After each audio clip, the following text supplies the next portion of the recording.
Muy buenos días, estimados alumnos. Espero que se encuentren bien. Quisiera saber si me logran escuchar con claridad para poder iniciar la clase. Sí, doctora, sí se me escucha. Muchísimas gracias. Muy bien. Bueno, vamos a dar inicio a este tema que es bastante amplio, siendo ya las 8:02 y tengo de participantes 22 personas. Así que vamos a iniciar con las personas que están presentes en el tiempo que corresponde. Bien, voy a cerrar acá mi pantallita, ponerla al mínimo para poder desarrollar el tema. Muy bien. En caso de que deseen hacer alguna pregunta, comentario, etcétera, abren el micrófono porque solamente veo mi pantalla, ¿ya, chicos? Bien, comenzamos entonces. El tema para esta clase de teoría corresponde a la farmacología de la motilidad intestinal y vamos a revisar tratamientos antidiarreicos, laxantes, antieméticos, según lo que estipula el sílabo, pero también espasmolíticos. Ya vamos a revisar el día de hoy. Bien. Antes de abordar digamos, los fármacos que he mencionado, tenemos que partir planteándonos por qué, ¿no? ¿Por qué se tienen que utilizar estos tratamientos? Definitivamente ese por qué tiene que ver con alteraciones a nivel del tracto gastrointestinal. Y específicamente, según lo que nos estipula acá en el título, vamos a ver de todo lo que es el funcionamiento del tracto gastrointestinal. Los fármacos que vamos a revisar van a ir orientados específicamente a regular lo que es la motilidad intestinal. Acá estoy colocando una imagen, ¿no? Donde vemos todo el tubo digestivo. Les hará recordar mucho, ¿no? Esto de cada una de las partes que va a ser muy importante para poder abordar la farmacología y podemos partir indicando que este tubo digestivo va a ser un sistema integrado, ¿no?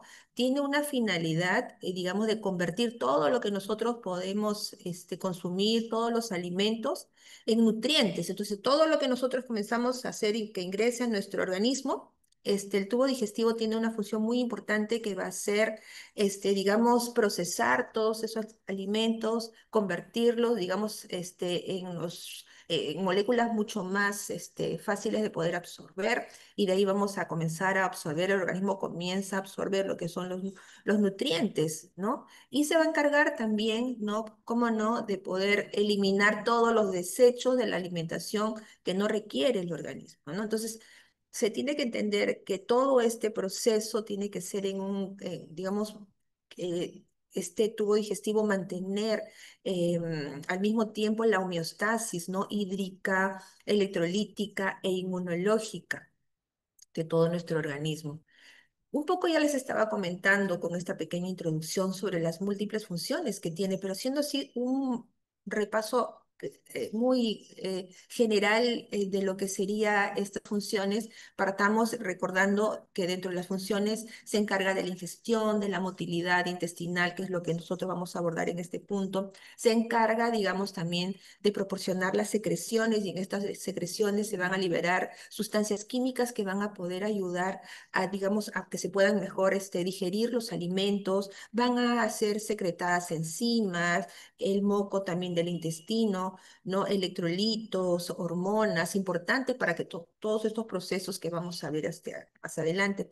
Bueno, finalmente se llegará con todas estas secreciones que va a ayudar a la digestión de los alimentos, ¿no? Y como les mencionaba hace un momento, esa digestión va a ser importante porque todos los nutrientes, todos los alimentos que podamos consumir se van a convertir en moléculas más pequeñitas que van a ser mucho más fácil para que nuestro organismo lo pueda absorber, ¿no? Y absorber de estos alimentos, como mencionaba, agua, electrolitos, vitaminas, por ejemplo, ¿no? Y pasar de todo lo que todo este proceso que está ocurriendo en el intestino hacia la sangre, todo nuestro sistema. Luego también se encargará, como mencionaba, este tubo digestivo de excretar y producir la defecación de los desechos de los alimentos que nosotros podemos ingerir, ¿no? Y también es muy importante una función de defensa, ¿no? Y tiene que ver con el sistema inmunológico, como que vamos a ver también de la barrera intestinal. ¿no? Que forma parte básicamente de la microbiota intestinal, que es una de las primeras defensas que vamos a tener, digamos, en el tubo digestivo. Ahora, todo este sistema, como mencionábamos, tiene que estar en completo equilibrio, ¿no? Ahora, cuando hay una alteración de este sistema, por ejemplo, si hablo en función a lo que es motivo de esta clase, una alteración en lo que es la motilidad intestinal, definitivamente esta alteración de la motilidad intestinal va a hacer que lleve consigo, por ejemplo, una hipermotilidad, ¿no? Que de repente se puede traducir en esa estimulación de la motilidad en evacuaciones muy constantes y estaríamos hablando ahí de diarreas. O de repente, un trastorno de motilidad que tiene que ver con un descenso de la motilidad intestinal y que tiene que ver, digamos, como casos de estreñimiento. Ahora, lo que puede causar las diarreas, lo que puede causar el estreñimiento, la constipación, son, digamos, diferentes factores que lo vamos a ver más adelante. Pero ante estos trastornos, por ejemplo, y si es que hay una motilidad también que se aumentó en el tubo digestivo, puede llevar inclusive a los vómitos o una contracción del intestino que puede llevar a un dolor, ¿no? Abdominal y que para eso intervienen en lo primero, si estamos hablando de una diarrea, antidiarreicos, si estamos hablando de alteraciones que llevan al estreñimiento, tendríamos que utilizar laxantes, o que si hay, digamos, la presencia de vómitos, tenemos que hablar de antieméticos o aquellos efectos, digamos, que producen una contracción intestinal, tendríamos que utilizar espasmolíticos, ¿no? Ahora, pero para poder evitar todo esto que estamos comentando de los trastornos, que también lo vamos a ver detallado más adelante, tenemos que recordar que tenemos que cumplir ciertos requisitos, ¿no? Para evitar todas estas alteraciones a nivel del intestino, ¿no? Y son los requisitos para una óptima salud intestinal. Dentro de ellos tenemos que saber, ¿no? Y se sabe, como siempre lo he repetido, y no me cansaré de repetir en los seminarios también, todo entra por la boca, como se dice, la salud y la enfermedad. Por lo tanto, para tener una óptima salud intestinal, porque nuestro intestino tiene que estar saludable, para que pueda tener las óptimas condiciones, porque es muy importante, imagínense, de que no se pueda, de los alimentos que nosotros podemos consumir, lograr extraer los nutrientes, vitaminas, minerales, que es muy importante para el funcionamiento óptimo de todo nuestro sistema. Entonces, para llevar a una salud óptima de nuestro intestino, definitivamente tenemos que comer saludable, tenemos que tener una buena hidratación, tenemos que tener una microbiota diversa, ¿no? Muy diversa, porque mientras más diversa sea, mejor para que pueda contraatacar a diferentes agentes externos que podrían ingresar. Por otra parte, la motilidad tiene que estar de manera rítmica, adecuada, y eso se va a encargar el sistema nervioso entérico, digamos, principalmente, ¿no? Y evitar, ¿no? De que nuestro intestino se inflame. Entonces pueden decir, pero bueno, hago todo lo posible para que esto no ocurra, pero la verdad que hay alimentos que pueden formar parte de nuestro consumo diario que pueden llevar inclusive a este tema de la inflamación intestinal, ¿no? Y esa inflamación intestinal puede ser causado por alimentación no sana, llena, alta en grasas, saturadas, ¿no? De repente el mismo gluten, que lo vamos a mencionar más adelante. Y estas, digamos, alimentos y parte de la dieta proinflamatoria definitivamente llevan a una inflamación intestinal, que también lo vamos a ver y que va a ser muy malo para la salud en general. Ahora, por lo tanto, mantener la salud intestinal, ¿no? Va a ser esencial para la homeostasis general del cuerpo, como mencionaba. La salud intestinal ayuda a prevenir ciertas enfermedades, como por ejemplo vemos en la imagen, como la obesidad, síndrome metabólico y algunas otras enfermedades autoinmunes, porque hay muchos estudios al respecto sobre la alteración de la microbiota intestinal, está relacionado a varias de las enfermedades autoinmunes, por ejemplo, la misma diabetes, tiroides Hashimoto, por ejemplo, están relacionados y se sigue investigando más, ¿no? Entonces, todo esto tiene que ver con alteraciones de nuestra primera barrera de defensa, ¿no? En el intestino, que es la microbiota intestinal. Entonces, ¿qué es lo que origina todos este tipo de alteraciones en la salud intestinal? Bueno, ahí les he puesto, ¿no? El estilo de vida moderno. Por ejemplo, el sedentarismo, el estrés, las dietas ultraprocesadas, ¿no? Van a alterar el funcionamiento óptimo del intestino, van a generar la dismotilidad intestinal y es ahí donde nosotros vamos a tener que intervenir. ¿no? Es ahí donde la farmacología interviene con los diferentes fármacos y grupos farmacológicos que ya les estaba mencionando. Entonces, este tema es bien interesante, porque si uno no se alimenta adecuadamente, no va a tener una vida sana. ¿Y de qué depende del buen funcionamiento, digamos, de todo nuestro sistema?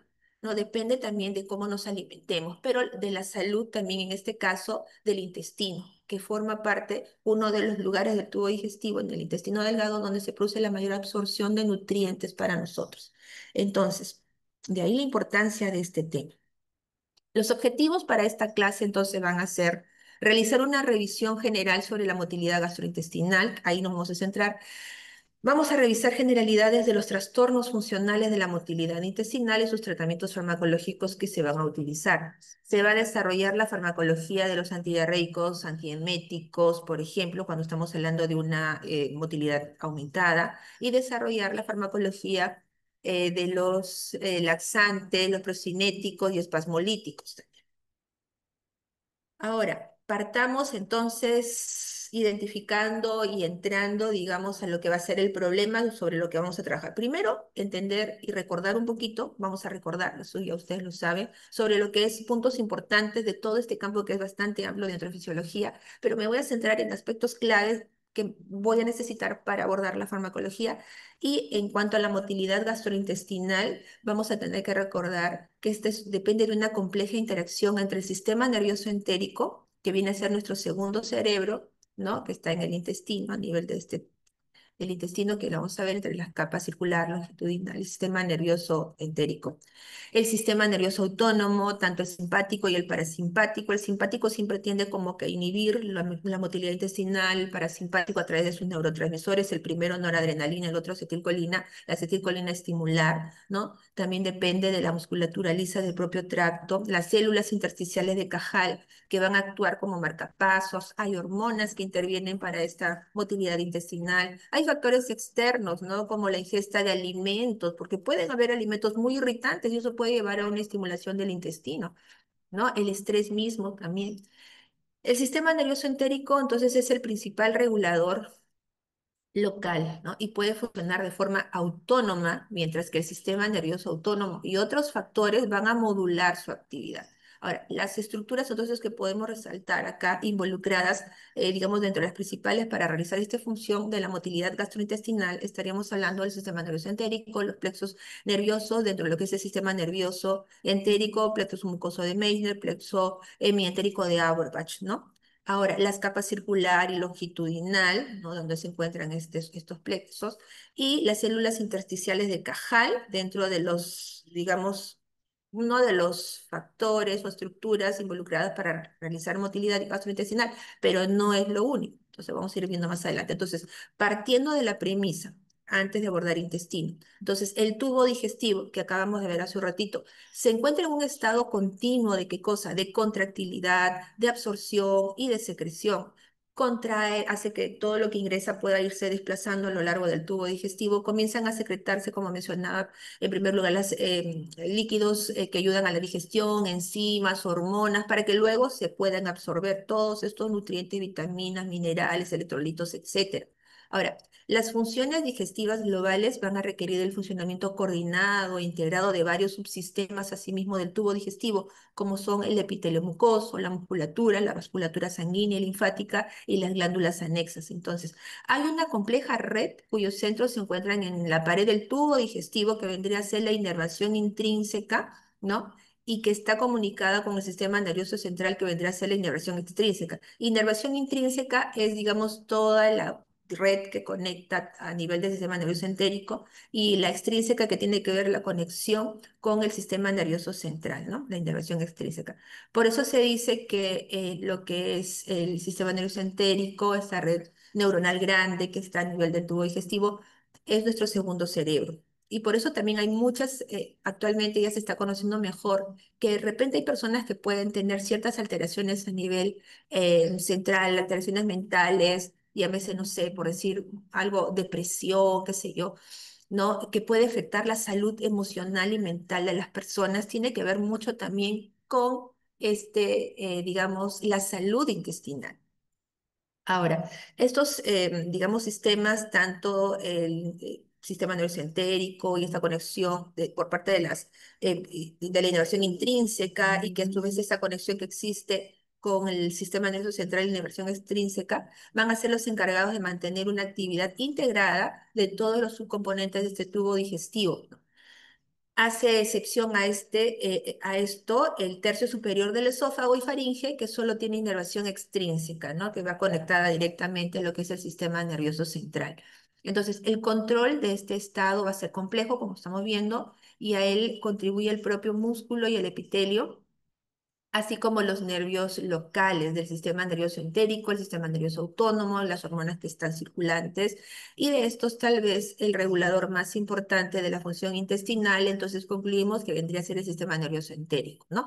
Ahora, esto se encuentra dentro de la pared del tubo digestivo, ¿no? Está organizado en dos redes, como ya lo habíamos mencionado hace un rato, de neuronas conectadas y fibras nerviosas, el plexo mientérico de Auerbach, cuya función principal va a ser un control motor, ¿no? Que se halla entre las capas circular y longitudinal, y el plexo submucoso de Meissner, que va a regular principalmente lo que son las secreciones, el transporte de líquidos y el flujo sanguíneo ubicados en la submucosa. Esto es importante recordar porque mencionamos, y lo vamos a ir viendo a lo largo de la clase también, que tiene que estar todo completamente en equilibrio, lo que ingresa, el aporte de líquidos, la capacidad que tiene el intestino mismo, este tubo digestivo de comenzar a absorber, tanto secretar todo lo que hemos hablado de líquidos importantes para lo que va a ser la digestión, secreción enzimática, etcétera, y también lo que pueda, tanto lo que secreta como lo que absorbe, lo que ingresa, también el organismo tiene que tener la capacidad de secretar para digerir enzimas, por ejemplo, y la capacidad adecuada para poder absorber, que finalmente la cantidad de líquidos que pueda estar contenido en esa luz intestinal sea la suficiente cantidad de líquidos para que no sobrepase la capacidad, digamos, del colon, cuando ya llega todo este contenido de la luz del intestino al colon, no sea tanta cantidad de líquidos que llega, que finalmente sobrepasa la capacidad del colon para que pueda absorber, y finalmente si ya no tiene una capacidad para que siga absorbiendo todo lo que de líquidos, digamos, que llegó, lo que va a pasar es diarrea. Entonces, todo esto tiene que estar en completo equilibrio. Ahora, hay otros subcomponentes importantes del tubo digestivo, como son el sistema endocrino y el sistema inmunológico, que también tienen relaciones estructurales y funcionales en el sistema neural, modulándose mutuamente entre sí. Ahora, mencionaba, aparte de los sistemas que hemos mencionado, hay neurotransmisores también involucrados, ¿no? El principal neurotransmisor de las fibras preganglionares simpáticas y parasimpáticas sabemos que va a ser la acetilcolina. Ahora, las fibras postganglionares simpáticas tienen como mediador la noradrenalina, que tiende a ser inhibidor dentro de lo que es ese sistema, y las parasimpáticas, digamos como neurotransmisora, la acetilcolina, que tiende a ser estimulante, aumento de las secreciones, por ejemplo. Además, con estas, digamos, terminaciones preganglionares van a estar, digamos, asociadas, van a estar con ellas también en conjunto. Otro tipo de neurotransmisores, por ejemplo, tenemos en las terminaciones preganglionares como postganglionares, los neurotransmisores que se han mencionado coexisten con un gran número de péptidos como son el péptido intestinal vasoactivo, la sustancia P, dinorfinas, ¿no? Relajación, estimulación, inhibición de lo que es el sistema, entre ellas conviven. Entonces, como para que todo este sistema se encuentra en equilibrio, ¿no? El péptido relacionado con el gen de la calcitonina también lo tenemos aquí, ¿no? Y muchos otros, los cuales ejercen funciones moduladoras de la neurotransmisión. Ahora, un poquito para entender cómo es que se produce, digamos, esta respuesta peristáltica. Esta es una imagen que la saqué de Goodman y Hillman, donde vemos el extremo oral, ¿no? Y el extremo de este lado anal. Y tenemos acá, por ejemplo, el músculo circular, el músculo longitudinal, el plexo mientérico, el plexo submucoso, ¿no? Y acá tenemos la mucosa, submucosa, ¿no? El plexo mientérico, como mencionábamos acá. Listo, vamos a ver qué nos dice este esquema. Hagámonos a la idea que por acá donde están las letras es la luz del intestino y qué es lo que va a pasar cuando ingresan, digamos, los alimentos y cómo es que se produce el peristaltismo. Según este esquema de Goodman y Hillman, nos dice que la estimulación de la mucosa, esta estimulación de esta mucosa, desencadena la liberación de serotonina por parte de las células enterocromafinas, que vendrían a ser estas que están acá en de líneas amarillas. ¿no? Entonces, esta liberación de esta serotonina por estas células enterocromafines, esto va a hacer que esta serotonina que se libera estimula las neuronas aferentes primarias intrínsecas, neuronas aferentes primarias intrínsecas, ¿no? Que vendría a ser acá el número uno, las neuronas aferentes primarias intrínsecas, que luego se van a comunicar con las interneuronas ascendentes que tenemos acá en el número 2 acá en rojo, ¿no? Y descendentes también aquí en el número 3. Se va a ver ahí una conexión con estas, por parte de estas neuronas aferentes primarias intrínsecas, ¿no? Con estas interneuronas, tanto ascendente como descendente, ¿no? Em, el reflejo produce la contracción en el extremo oral. Esto de acá va a producir una contracción en el extremo oral a través de las motoneuronas excitadoras, ¿no? Que lo vemos aquí, ¿no? Esta neurona. Y la relajación oral a través de la motoneurona inhibidora que la vemos aquí.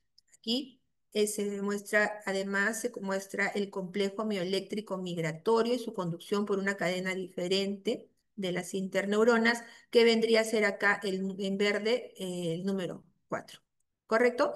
Esto es a grosso modo, la verdad que es como para tener una noción general, pero me gustó más el siguiente gráfico, que lo veo más exacto para poder entender, ya bueno, esto es como que se modula la motilidad a través de estas neuronas aferentes primarias intrínsecas, pero no veo receptores, ¿no? Y en farmacología, vamos a ver en el caso de los procinéticos, es full también receptores. ¿Y dónde están estos? Bueno, este esquema lo saqué de Katsu y me parece, digamos, mucho más complejo desde el punto de vista molecular. Vamos a ver. Entonces, igual, acá tenemos la luz del intestino, aquí, digamos, hay una presión de estas paredes, de esta capa, y vemos u otros estímulos, menciona en general, ¿correcto? ¿Qué es lo que va a producir ante esta presión?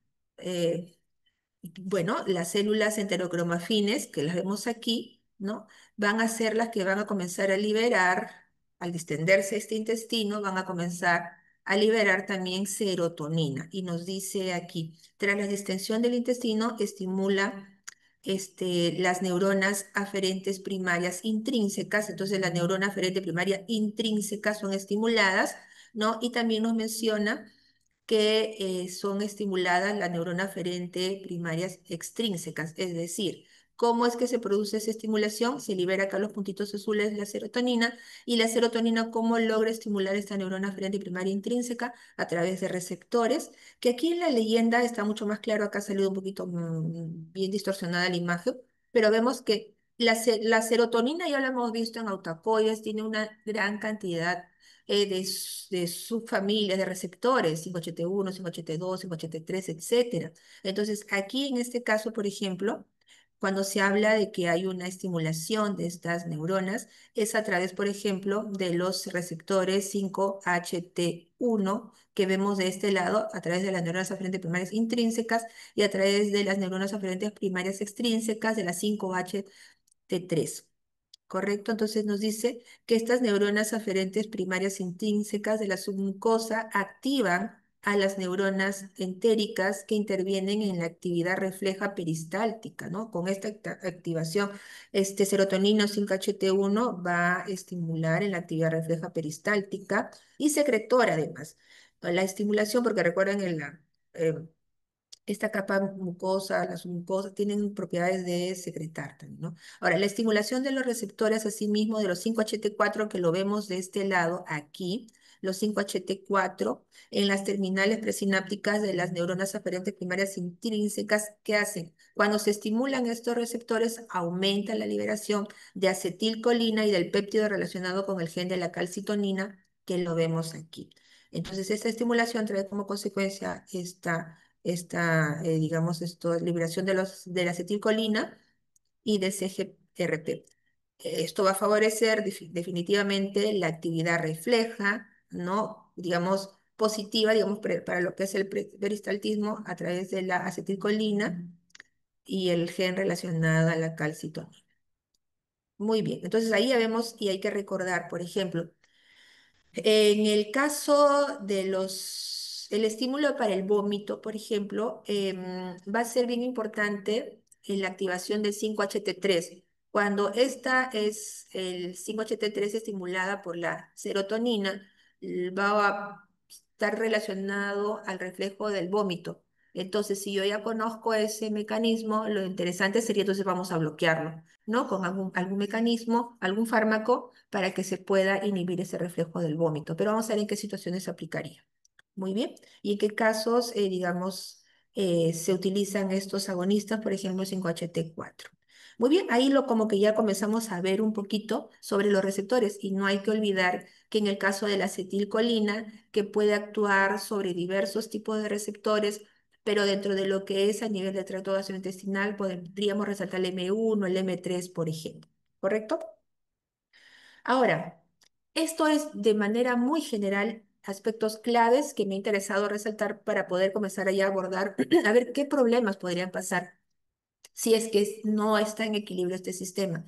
Entonces vamos a ver algunas generalidades sobre los trastornos funcionales de la motilidad del intestino.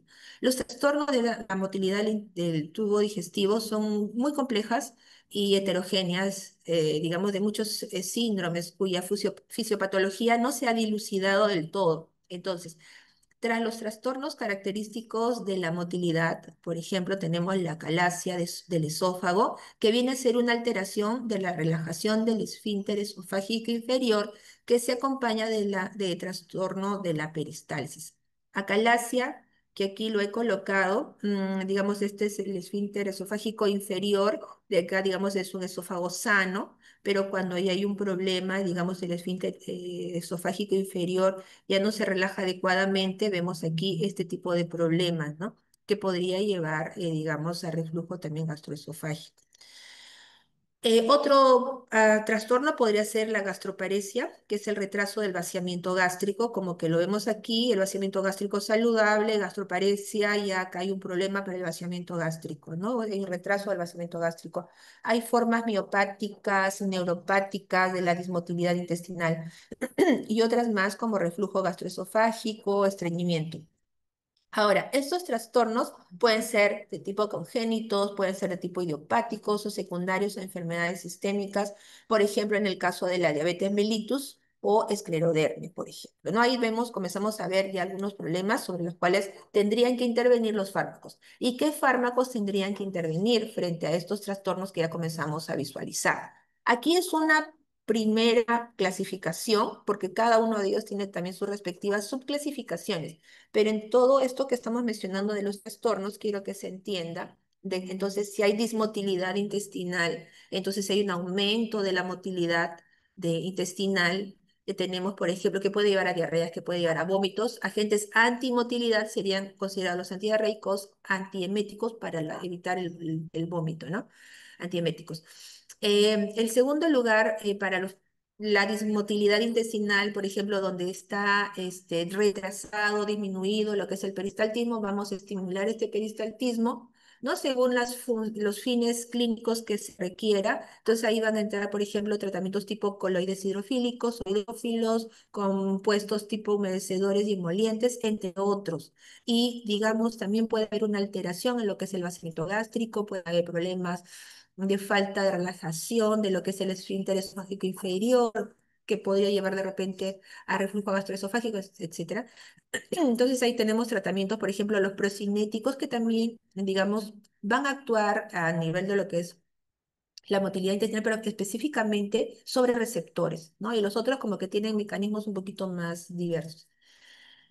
Y otros grupos de fármacos, los antiespasmódicos o espasmolíticos, ¿no? Que van a relajar esa contractura del intestino que puede estar causando alguna molestia, algún dolor de repente, ¿no? Y ahí tenemos, por ejemplo, los antagonistas antimuscarínicos. Esto es como para ver un pantallazo general de qué tipo de alternativas farmacológicas tendríamos para estos, eh, ¿cómo se llama? Alteraciones del funcionamiento intestinal.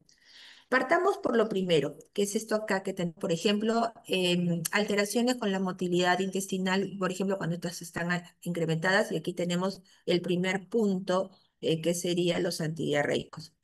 Entonces, haciendo una introducción, esta es una enfermedad muy importante porque va a formar parte de la tercera causa de muertes en niños de 1 a 59 meses de edad son prevenibles y pueden tratarse definitivamente lo que es la diarrea. Cada año la diarrea mata alrededor de 443.832 niños menores de 5 años y a otros 50.851 niños entre 5 a 9 años. Imagínense el rango de edades de lo que cubre de niños y que es muy peligroso.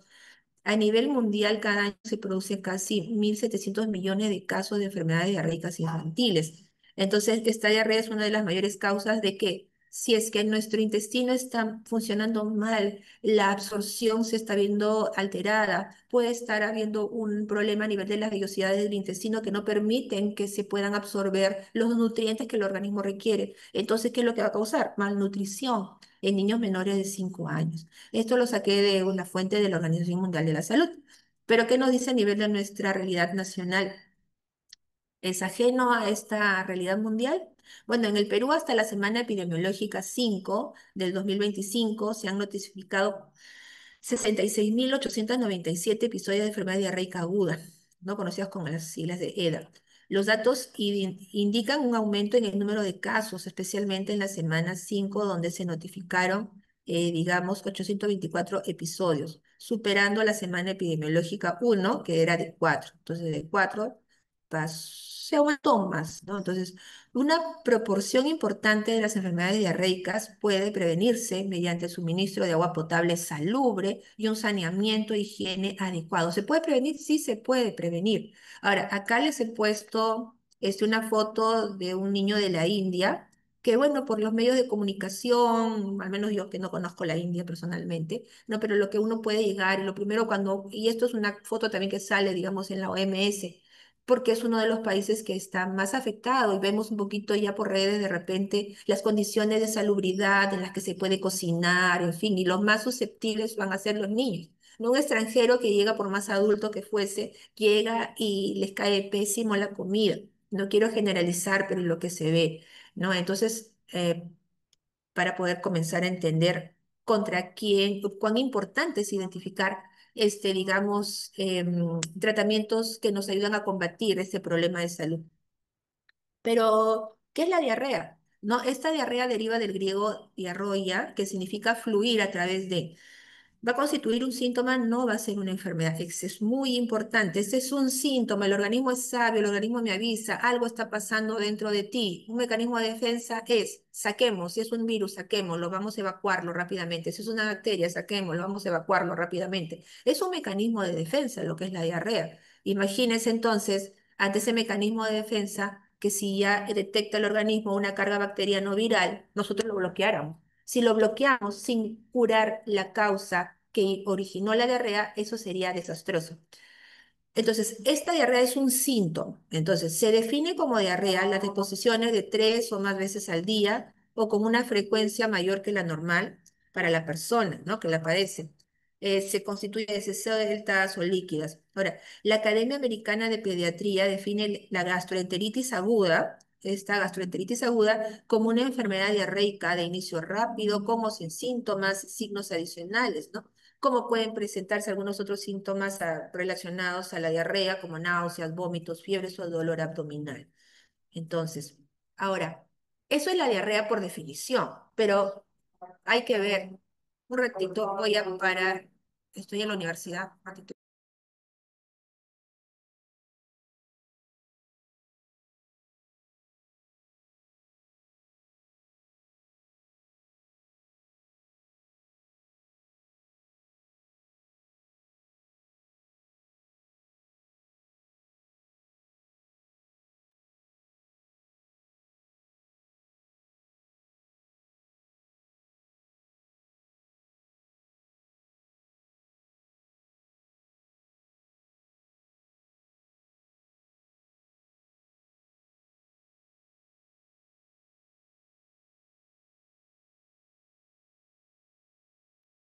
Bueno, continuamos. Nunca falla el señor que pasa vendiendo algo por las calles cuando estamos en clases. Bueno, continuamos. Entonces, hemos visto la definición de lo que es la diarrea y ahora vamos a ver la clasificación de la diarrea según duración. Es decir, si yo voy a tratar lo que es la diarrea, yo tengo que saber varios aspectos. Uno de ellos es, por ejemplo, la duración que tiene ese paciente con la diarrea. Podemos hablar de una diarrea aguda, persistente o crónica.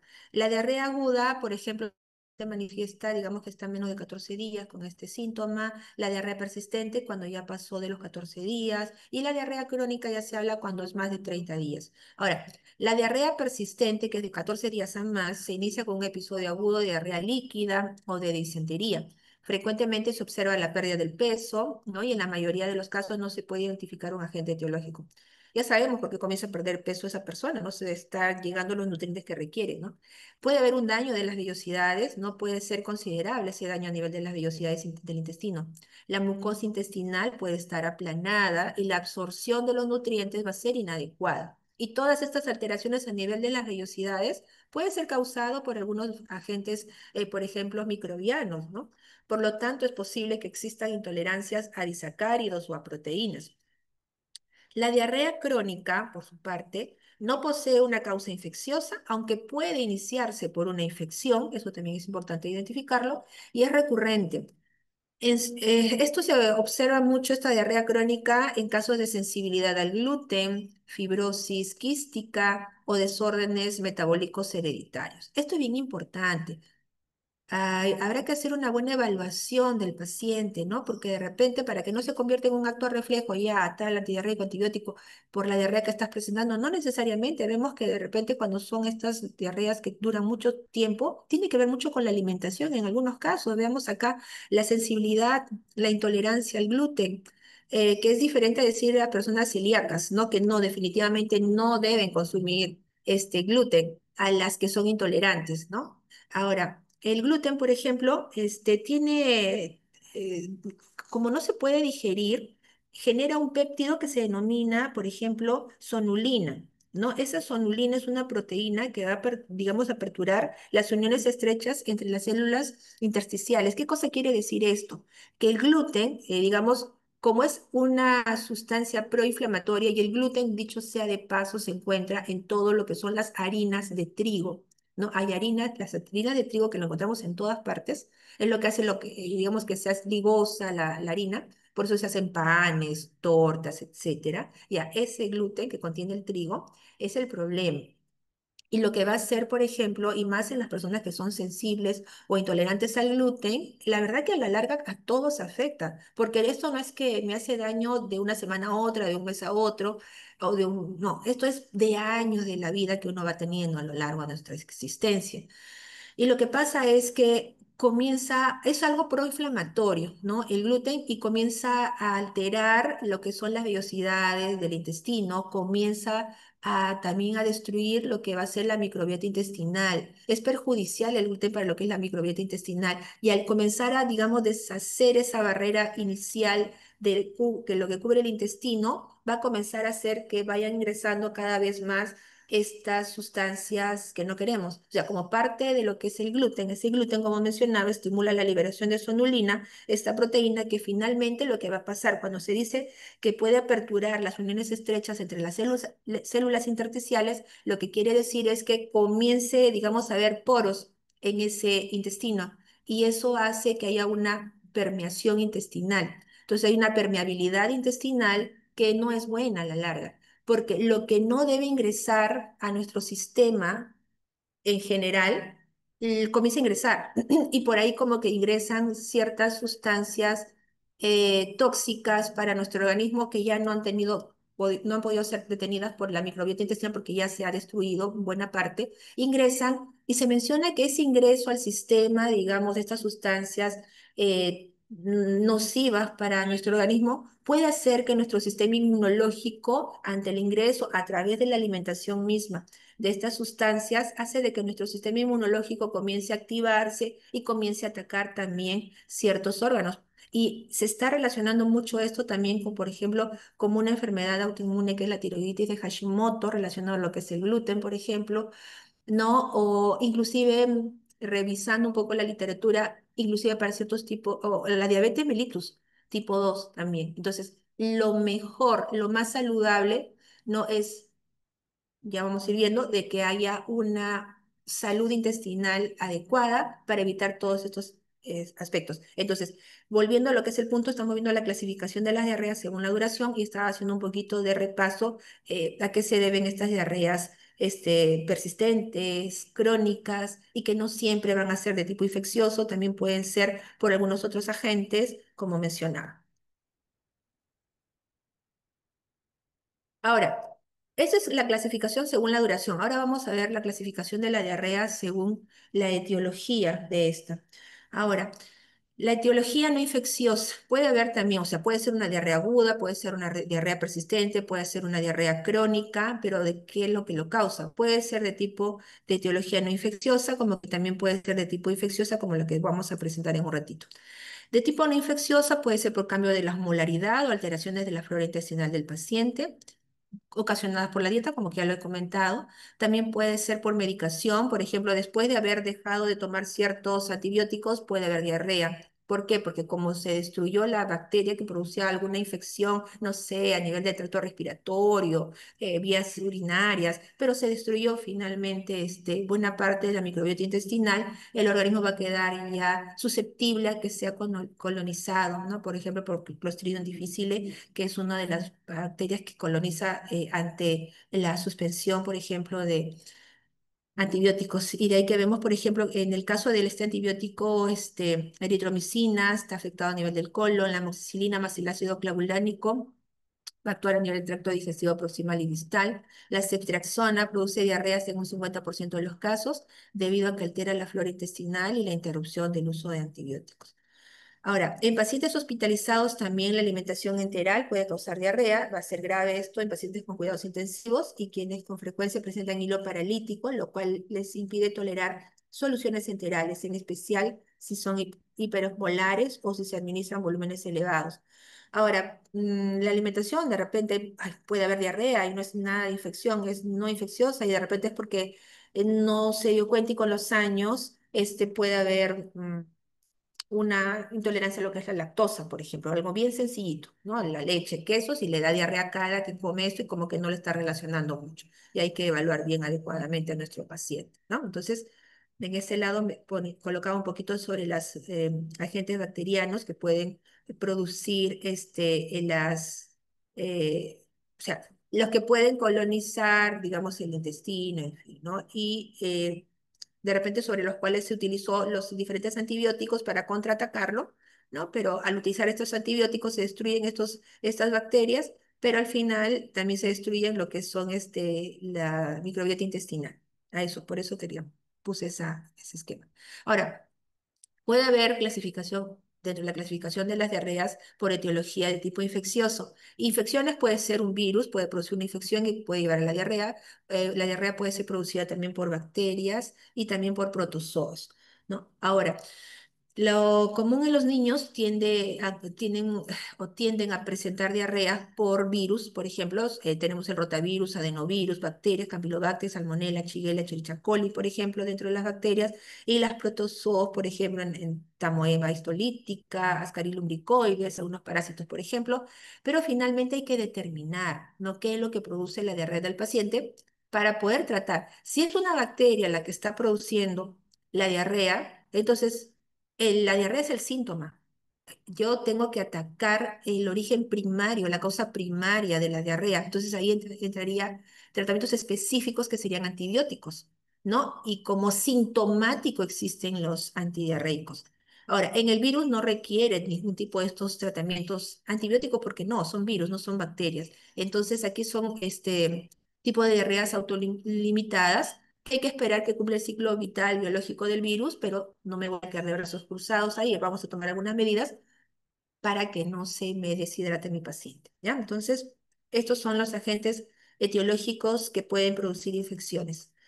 Ahora, conjugando todo esto, duración, tipo de etiología, pueden presentarse las diarreas agudas como habíamos mencionado, que pueden durar menos de 14 días. y dentro de las agudas puede ser de tipo, digamos, inflamatorio, no inflamatorio, puede ser originada por virus, protozoos, bacterias, como habíamos visto, puede ser originada también la diarrea aguda, ¿por qué? Porque se toma laxantes en exceso, por reacciones adversas de algún medicamento también podría presentar diarreas, como habíamos visto, por ejemplo, en el caso del uso de antibióticos, puede haber diarrea por un estrés agudo, transgresión alimentaria, lo que le echamos al intestino, a la barriguita y que resultó ser muy irritante y como que eso nos produce diarreas también o algún tipo de reacción alérgica.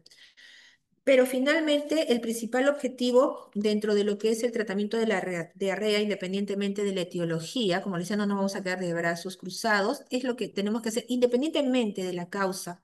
Tenemos que reponer, digamos, ese déficit de líquidos y electrolitos que comenzó a perder el paciente, ¿no? Hay que reponer líquidos y electrolitos.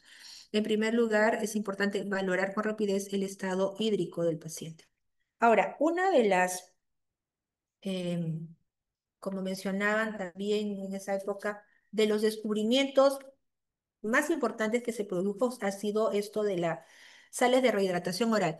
Y para hacer rapidito la historia, por el tiempo que nos pasa rápido, por ejemplo, la primera fórmula que saca la OMS es esta.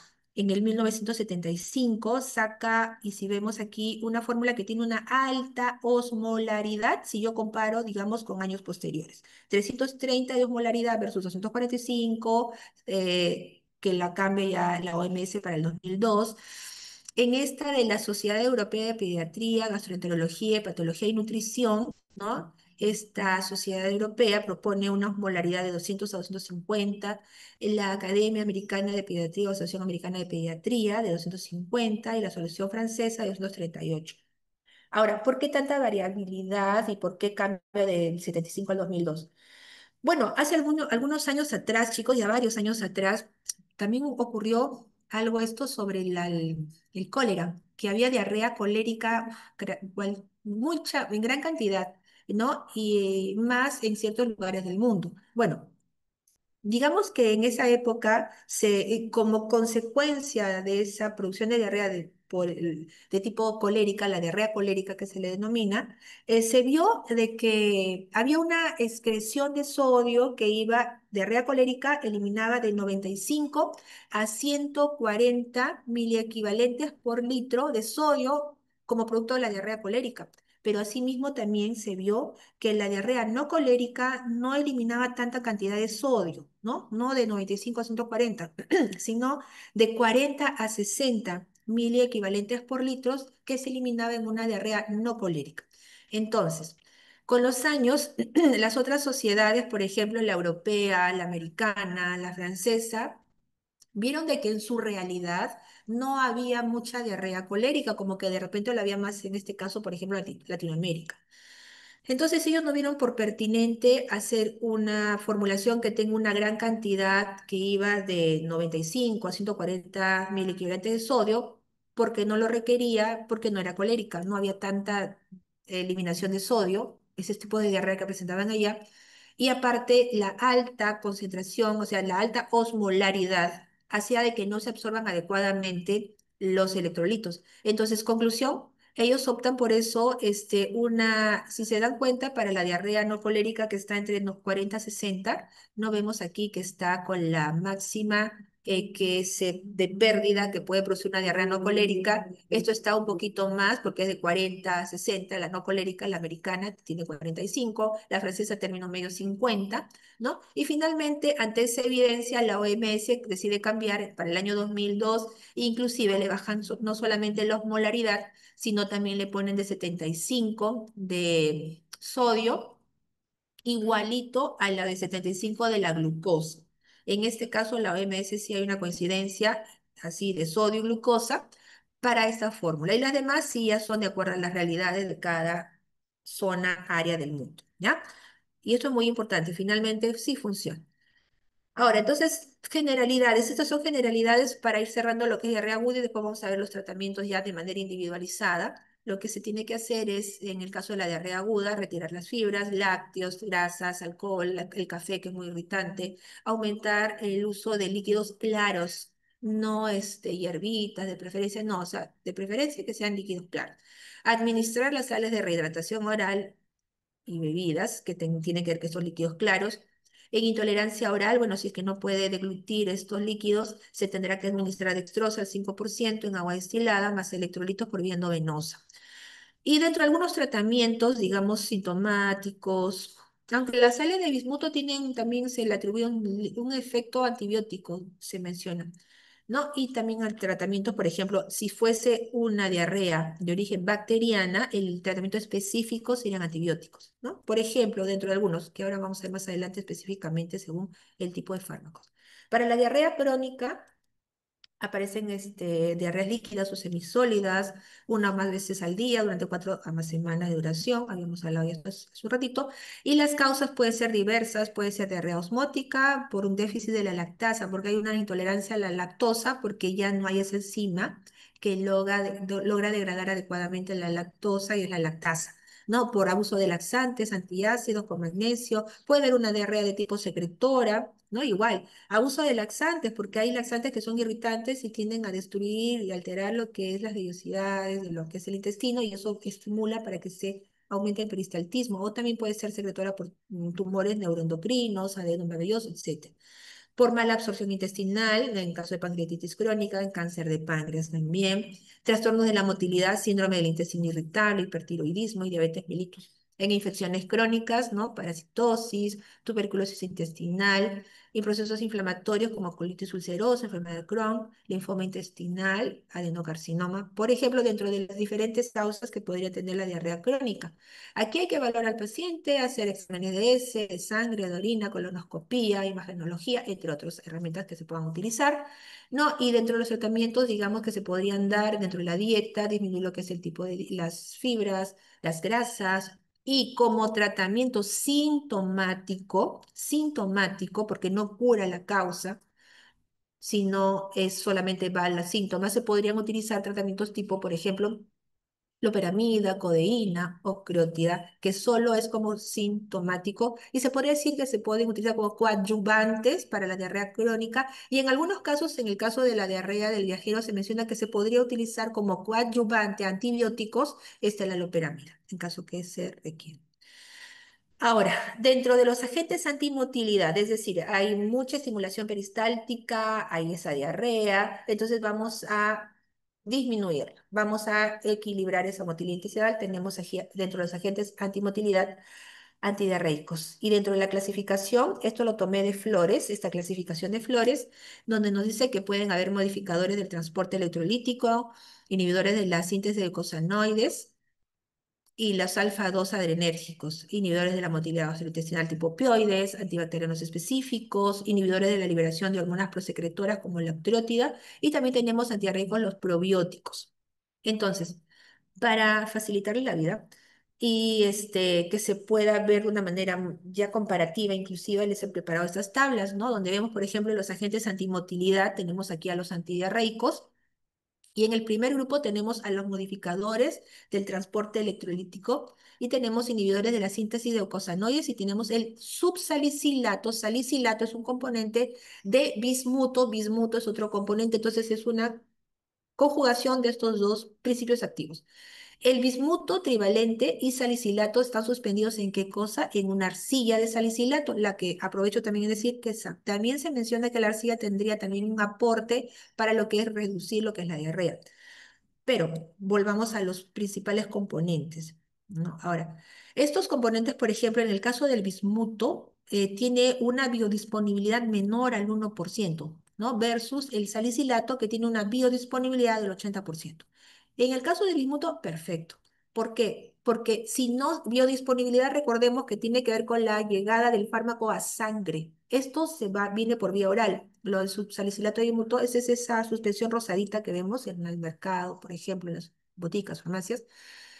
Y cuando se toma por la vía oral, que es la vía que se debe utilizar, lo que va a pasar es que entra en contacto ya con el lugar de acción. Allí es donde yo quiero que actúe. Yo no quiero que pase a sangre. Por eso es importante, en el caso de la biodisponibilidad, es el 1% porque por definición biodisponibilidad es la llegada del fármaco a sangre.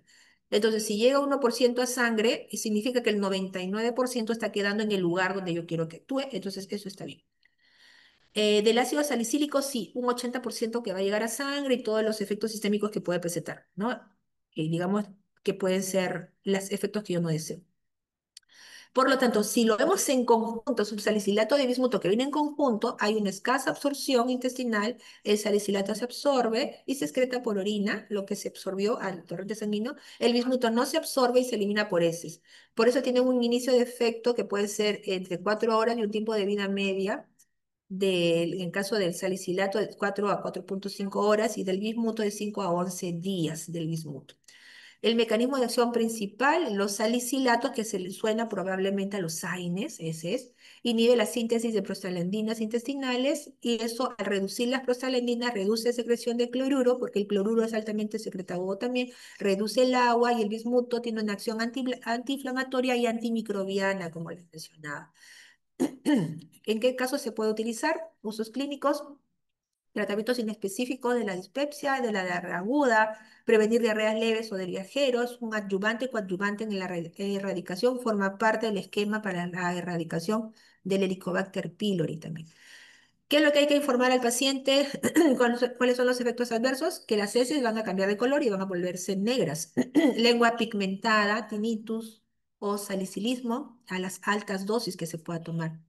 Puede, en este caso, los que no deben utilizar estos fármacos, personas que tengan hipersensibilidad a los salicilatos, úlcera activa, porque es un AINE, inhibe las síntesis de prostaglandinas hasta las citoprotectoras, y en niños con infecciones virales, porque hay un riesgo de síndrome de Reye, ¿no? Como lo vieron también en los AINES. Por otra parte, otro grupo de antidiarreicos tenemos a los modificadores de transporte electrolítico, las alfa 2 adrenérgicos, que tenemos a la clonidina, se absorbe bastante bien. Voy a resaltar aspectos claves, una eliminación renal y hepática, y dónde van a actuar a nivel de los receptores del intestino, y en este caso, ¿no? Del intestino y células epiteliales. Este es un agonista alfa 2 presináptico, entonces al estimular los receptores presinápticos va a hacer que no o sea, que no se libere, o sea, inhibe la liberación de neurotransmisores, noradrenalina y acetilcolina, y eso hace finalmente que ocurra que reduzca la secreción intestinal y aumente la absorción de sodio y de agua. ¿En qué casos voy a utilizar este mecanismo de acción antidiarreico? Para diarrea por neuropatía diabética, intestino corto, diarreas secretorias refractarias. ¿No? O sea, diarreas que no responden a otro tratamiento antidiarreico, esas son las refractarias, se podría utilizar la clonidina. Los efectos adversos, puede haber una hipotensión, porque reduce lo que es la liberación también de la noradrenalina, hipotensión, sedación, boca seca y bradicardia. Ahora, está contraindicado en caso de hipotensión severa, depresión mayor no controlada y bradicardia significativa. Otro grupo tenemos a los inhibidores de la motilidad gastrointestinal, que tenemos a los opioides periféricos, porque los opioides centrales son los analgésicos, morfina, no fentanilo, esos son analgésicos y tienen que ir a nivel central. En este caso, yo no quiero que vayan a nivel central, yo desearía que se queden a nivel del tracto gastrointestinal, que es por donde ingresan. Entonces ahí tenemos los periféricos, que tenemos a la loperamida y al difenoxilato más atropina. Aquí hay una primera información que yo lo estoy pasando ahora para presentarles lo siguiente. De esta, que es un resumen general es integrada la loperamida y el difenoxilato, la estoy pasando a otra tabla individual. ¿Por qué? Porque nosotros vamos a desarrollar en esta semana, dentro de lo que es el laboratorio, antidiarreicos. Mm, Más que antidiarreicos, vamos a ver de qué manera afectan a la motilidad intestinal. Y lo he sacado hacia aparte, el loperamida y difenoxilato, que siempre va a venir el difenoxilato con atropina, por eso lo van a encontrar difenoxilato y atropina. Dentro de los aspectos rapiditos que tengo que resaltar es lo siguiente. Se absorben por vía oral, la biodisponibilidad en el caso de la loperamida de 0,3% versus la biodisponibilidad del difenoxilato. Ambos son opioides. En el caso del difenoxilato, 90% más, hasta más del 90% de biodisponibilidad. ¿No? Tiene un tiempo de vida media, en el caso del difenoxilato, de 1. El Tmax, perdón, el Tmax es de 1 a 2 horas, o sea, rapidísimo, en un tiempo de 1 a 2 se absorbe o alcanza su máxima concentración plasmática. Y en el caso de la loperamida, pues es como que el doble, demora un poco más, casi el doble, más del doble inclusive para que alcance su Tmax. Eso es a nivel plasmático. El metabolismo, en el caso de la loperamida, no tiene metabolitos activos, pero en el caso de la difenoxilato sí tiene metabolitos que es el activos, que es la difenoxina, que también tiene efectos antidiarreicos.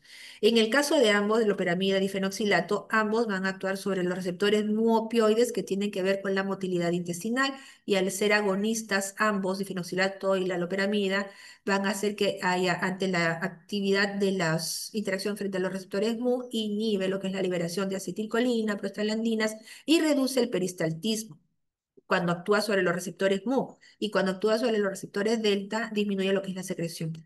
Lo que es el mecanismo de acción lo estoy pasando porque es idéntico a lo que es el mecanismo de acción de los analgésicos, pero en este caso no a nivel del sistema nervioso central, sino a nivel del sistema nervioso entérico, que ya lo veremos también en la práctica. Vamos a hacer otro repaso. Por tiempo ya lo estoy pasando.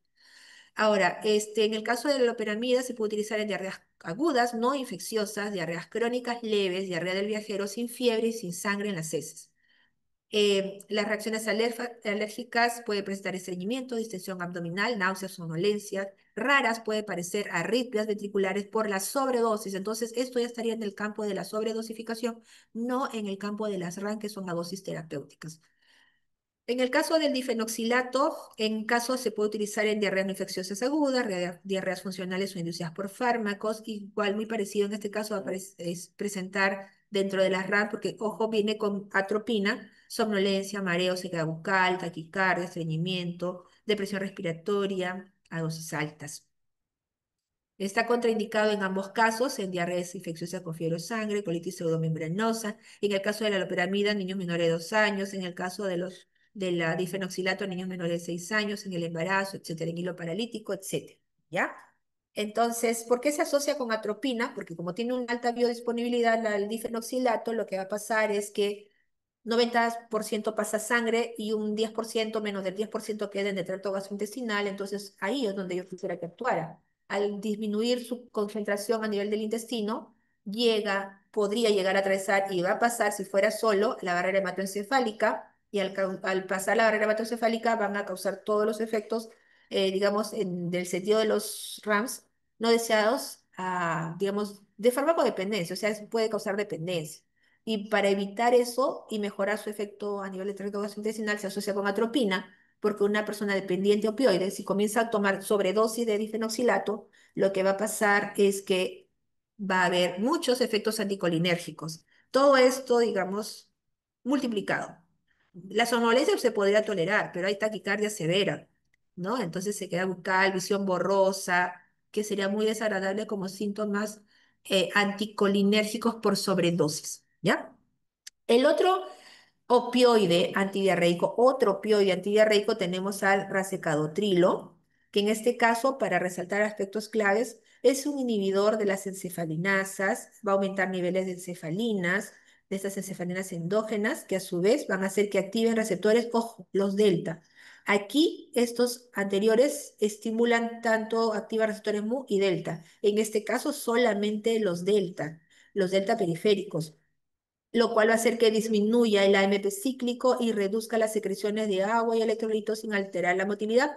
Y esto es bueno porque en el caso de la diarrea hay gran cantidad de líquido a nivel de la luz del intestino que ha llegado, que no ha logrado ser absorbido en su curso, y eso hace que cuando llegue al colon haya mucha agua que llegó hacia el colon y sobrepasa su capacidad de absorción. Entonces, más lo que llega y lo que secreta, las secreciones que ha habido intestinales, mm, va a producirse diarrea. Entonces, en este caso, el racecadotrilo ayuda a que haya menos secreciones intestinales, lo que favorece que haya, digamos, una menor cantidad de líquidos en las heces para que finalmente ya se vaya regulando. Otro tipo de grupos farmacológicos, agentes antimotilidad, tenemos a los antidiarreicos, inhibidores de liberación de hormonas prosecretoras y probióticos. Dentro de los inhibidores de liberación de hormonas prosecretoras tenemos a la lactrótida, Esta, por ejemplo, se administra por vía subcutánea, tiene una duración del efecto de 6 a 12 horas cuando es subcutánea y por vía endovenosa es menos por la vía de administración. Entre 1,5 horas es su semivida, su tiempo de vida media. Tiene una alta biodisponibilidad 100% a pesar de que llega por vía subcutánea, ¿no? Y tiempo de vida media de 90 a 120 minutos, forma de liberación prolongada, hasta 4 semanas, inclusive eliminación renal y hepática. ¿Cuál es el mecanismo de acción? Su mismo nombre ya nos da una idea. Inhibidores de la liberación de hormonas prosecretores. Inhibe la liberación de la hormona del crecimiento y la hipofisiaria. Inhibe secreción de ácido y pepsinógeno en el estómago. Inhibe secreción de hormonas gastrointestinales. Inhibición de secreción intestinal de líquidos, de bicarbonato. Disminución de la contractilidad del músculo liso. Cuando necesito y puedo utilizar estos mecanismos de acción que tiene la octirótida para diarreas secretoras. Ese BIP o bipoma que vemos acá se menciona que es un tipo de tumor bastante raro, pero ese nombre tiene ese tumor raro que es altamente secretor relacionado al péptido intestinal vasoactivo, definitivamente se llama bipoma. En casos carcinoides, ¿no? Como por ejemplo el anterior que mencionaba, en caso de síndrome de inmunodeficiencia adquirida, en intestino corto se puede utilizar. Las RAMS, dolor en el sitio de inyección, dolor abdominal, flatulencia, litiasis biliar, por ejemplo, en el uso crónico, podría producir hiperglicemia y pocas veces hipoglicemia y bradicardia. Está contraindicado en reacciones de hipersensibilidad, litiasis preexistente y diabetes mal controlada. En el caso de los probióticos, acá tenemos algunos ejemplos de probióticos que han ido apareciendo a lo largo de los años, varios.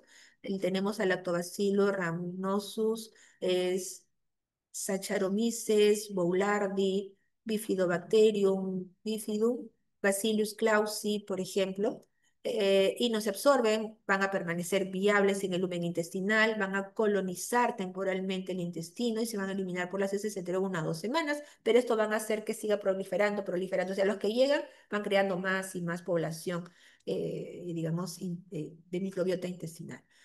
Estas van a restaurar el mecanismo de acción, restauran la microbiota intestinal, compiten con los patógenos, ¿no? Mejoran la barrera epitelial y modulan inmunidad local. La verdad que por eso mencionaba al inicio, son ciertos tipos, por ejemplo, vienen ampollas bebibles, digamos, de Bacillus clausi. Ese es un tipo de probiótico, ¿no? Entonces, pero la idea es que podamos consumir una diversidad de probióticos, ¿no? Y eso podríamos obtenerlo a través de los yogures, los quesos, en fin, chucrut, algo así, ¿no? Que tiene que ver con diferentes poblaciones de probióticos y mientras más diversidad de probióticos tengamos, va a ser mejor defensa. Ahora, ¿en qué caso vamos a utilizar? En diarrea aguda infecciosa, diarrea asociada a antibióticos, prevención de colitis por Clostridium difficile. Efectos adversos, puede haber flatulencia leve, puede haber molestias abdominales y no se debería administrar en pacientes inmunodeprimidos, inmunodeficiencia severa, porque son microorganismos y no sabemos cómo podrían reaccionar si no tienen sus defensas adecuadas, ¿no? Pacientes con catéter venoso central, riesgo de fungemia por Boulardi, ¿no? Y un poquito extrayendo un poco más sobre los probióticos, porque es importante, digamos, en algunos tipos de diarrea los probióticos, porque si hay una alteración de la microbiota intestinal podría llevarlo. Entonces, eso es la disbiosis. La disbiosis se va a referir a un desequilibrio o alteración de la composición de la microbiota intestinal normal. A menudo está caracterizado por una disminución de bacterias beneficiosas y por un aumento de microorganismos nocivos. Es decir, debería estar en un equilibrio, o sea, una buena cantidad de microbiota intestinal para que puedan actuar frente a los microorganismos nocivos. Los desequilibrios en la microbiota pueden provocar inflamación, alterar la función de la barrera intestinal, como que ya lo hemos mencionado, y aumentar la susceptibilidad a las infecciones, ¿no? Factores que contribuyen a la diarrea. Entonces, mientras menos microbiota intestinal haya, más fácil que puedan producirse infecciones y puede llevarse a la diarrea. Las infecciones causadas por bacterias patógenas, acá tenemos Clostridium difficile, Salmonella, Escherichia coli, lo que habíamos mencionado hace un momento, ¿no? Ahora, la toma de antibióticos, recalcamos, aunque va a ser fundamental para tratar ciertas infecciones, también va a desestabilizar la microbiota normal, o sea, querramos o no, van a destruir y provocar diarrea asociada a los antibióticos, ¿no? O sea, en algunos casos, después de dejado de tomar los antibióticos, ya terminó su tratamiento, después de algunos días, se podría ayudar, digamos, con una reposición de la microbiota intestinal a través de estas ampollas bebidas de probióticos. Y si fuera de tipo no infecciosa, y es por, hay diarreas porque hay menos colonización de digamos, de probiótico de la microbiota intestinal, se podría utilizar esto, ¿no? Ahora, los trastornos digestivos crónicos como el síndrome del intestino irritable con predominio de diarrea, conocido con este acrónimo SIID, la diarrea provocada por desequilibrio osmótico, la diarrea causada por ácidos biliares, así como la diarrea que aparece tras el tratamiento con antibióticos, se conoce también como diarrea crónica. Esta información bien interesante y resumida lo tomé de esta fuente, Biocodex. Ahora, entonces los probióticos ya tienen desde el año 2001, ¿no? La FAO, la OMS las ha definido como microorganismos vivos que actúan vivos que cuando son administrados en cantidades adecuadas van a conferir beneficios a la salud. Ya para el 2011, la Organización Mundial de Gastroenterología publicó una guía, es más, para el uso de probióticos y prebióticos. Los prebióticos vienen a ser los alimentos que requieren los probióticos para que puedan subsistir. ¿De qué vale que tomemos estos o comamos estos probióticos si no le damos fibras, verduras, frutas de las cuales se puedan alimentar? Esos son los prebióticos, que también son importantes, ¿no? Entonces hay una guía que se ha revisado en el 2017 y en este documento se define probióticos como microbios vivos que pueden agregarse a muchos productos, incluyendo alimentos, medicamentos y suplementos dietéticos. Se pueden definir tres categorías de probióticos de acuerdo a los microorganismos involucrados, el beneficio buscado y la evidencia científica disponible. Pueden haber probióticos que son utilizados en los alimentos o suplementos sin indicaciones médicas específicas, los que se utilizan en alimentos o suplementos con indicaciones médicas específicas y los que se emplean como fármacos, como estas ampollas de biles que les mencionaba, y dentro de las poblaciones o los grupos más que se utilizan más son los lactobacilos y la bifidobacteria. ¿Ya? Eso para los probióticos. Ahora, dentro del grupo de los, volviendo al grupo general, dentro del grupo de los antidiarreicos también tenemos antibacterianos específicos y que hace un momento les mencionaba, que serían si es que dentro de la evaluación se determina que la diarrea lo causó es un microorganismo bacteriano, entonces aquí sí ellos van a atacar y van a destruir como si sea la bacteria. Por ejemplo, en la diarrea del viajero, que el agente etiológico principal puede ser Escherichia coli enterotoxigénica, los fármacos de elección, o sea, el antibiótico específico para esta diarrea del viajero sería la rifaximina, la citromicina, algunas otras alternativas quinolonas como tipo ciprofloxacino, por ejemplo. En casos leves se puede utilizar junto a hidratación oral y bismuto también. El bismuto reduce síntomas, sí, eso es bien importante. A veces se suele, ante la desesperación, se toma el bismuto, pero lo que pasa con el bismuto o el subsalicilato de bismuto es que va a formar como una barrera, va a proteger. Tiene también como que tipo citoprotector y si es citoprotector no va a dejar que se absorba nada. Entonces, no va a dejar que se absorbe el antibiótico. Entonces, eso no se debería tomar juntos a estos antibióticos porque va a disminuir su absorción de los antibióticos. En las colitis pseudomembranosas como Clostridium difficile, vancomicina oral, flidaxomicina son los tratamientos a elección que se podrían elegir y otra alternativa podría ser el metronidazol en casos leves, ¿no? Giardiasis intestinal, por ejemplo, el metronidazol para tratar estos parásitos tinidazol, albendazol, también podrían ser utilizados. En amebiasis intestinal, metronidazol, más paromicina, tinidazol, más este otro fármaco. mm, y el cólera, el Vibrio cólera, la doxiciclina, la citromicina y ciprofloxacino serían uno de los alternativas. Ahora, terminando lo que es los antidiarreicos, pasemos a ver otros grupos de fármacos que pueden ayudar a reducir esa motilidad que puede llevar en este caso a los vómitos. Y tenemos los agentes antimotilidad conocidos como antieméticos. Los vómitos pueden ser causados por diversos factores como consecuencia de fármacos, por trastornos generales o por infecciones mismas que pueden llevar al vómito. El embarazo también puede llevar vómitos, difusión vestibular, infección del sistema nervioso central, hipertensión intracraneal puede producir vómitos, peritonitis, trastornos hepatobiliares, radiación y quimioterapia, obstrucción gastrointestinal, trastornos de la motilidad e infección pueden producir vómitos. Entonces, el centro del vómito recibe impulsos procedentes de la zona gatillo, quimioreceptora, del aparato vestibular, del sistema límbico, de receptores intracraneales, del tracto gastrointestinal, testículos, etcétera. Entonces, de diferente procedencia puede presentar estos impulsos que van a hacer que lleve a estos vómitos. Se han identificado en el centro del vómito, eso es importante, y acá comenzamos a resaltar puntos claves para entender los tratamientos. Se han identificado en el centro del vómito elevadas concentraciones ¿de qué? De receptores M1, muscarínicos M1, H1, receptores de la histamina, de la neurosinina 1, que es NK1, de la 5-hidroxitriptamina, 5-HT3, para serotonina, en la zona emetógena de quimiorreceptores, van a abundar estos receptores de 2, que es para la dopamina, y los receptores de opioides. Acá tenemos como que de manera muy general, digamos, estos receptores que acabamos de mencionar, ¿no? Y de qué manera estas vías neurológicas que intervienen en la patogenia de náuseas y vómitos, ¿no? Y ya mencionamos el sistema nervioso central, digamos, la corteza, tálamo, hipotálamo, meninges, el sistema vestibular a través de receptores podría ser el H1, y hay un interrogante receptor M1, si relacionado. Zona desencadenante de quimiorreceptores del área postrema, quimiorreceptores, receptores de 2, receptores TNK1 de neurosimina, receptores 5-HT3, que sí son interesantes e importantes, entre otros, ¿ya? Para ir avanzando. Ahora, dentro de la tablita que les he preparado para lo que son los antieméticos, tenemos acá los diferentes eh, fármacos con los diferentes mecanismos de acción.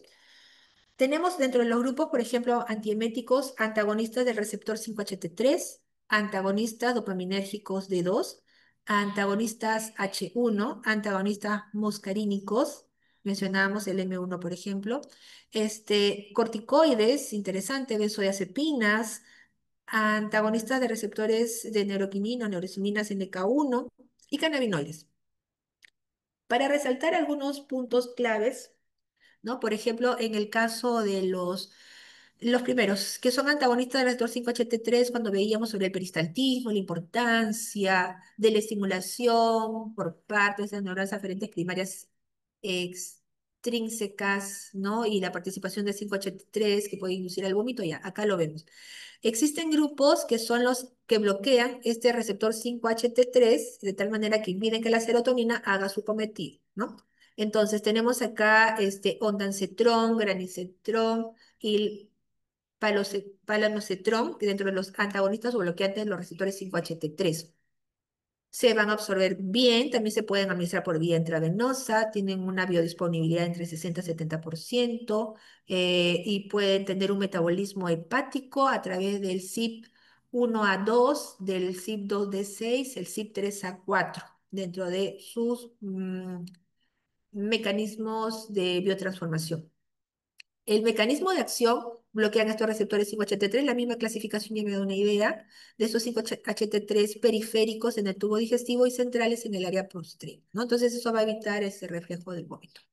Dentro de las reacciones adversas que se puede producir, cefalea, estreñimiento, prolongación del intervalo QT, mareos. ¿Y en qué casos está indicadas? Básicamente y funcionan bastante bien para náuseas y vómitos inducidos por quimioterapia, por radioterapia o posoperatorios. En quimioterapia se utiliza mucho, la verdad, los pacientitos que sufren las secuelas de la quimioterapia o radioterapia les va a ayudar muchísimo estos antagonistas de los receptores 5-HT3. Según la severidad, pueden ser orales o según es muy intenso, les pueden pasar esto por vía endovenosa. Ahora, contraindicado en hipersensibilidad, prolongación del intervalo QT, en el embarazo, hay que tener mucha precaución.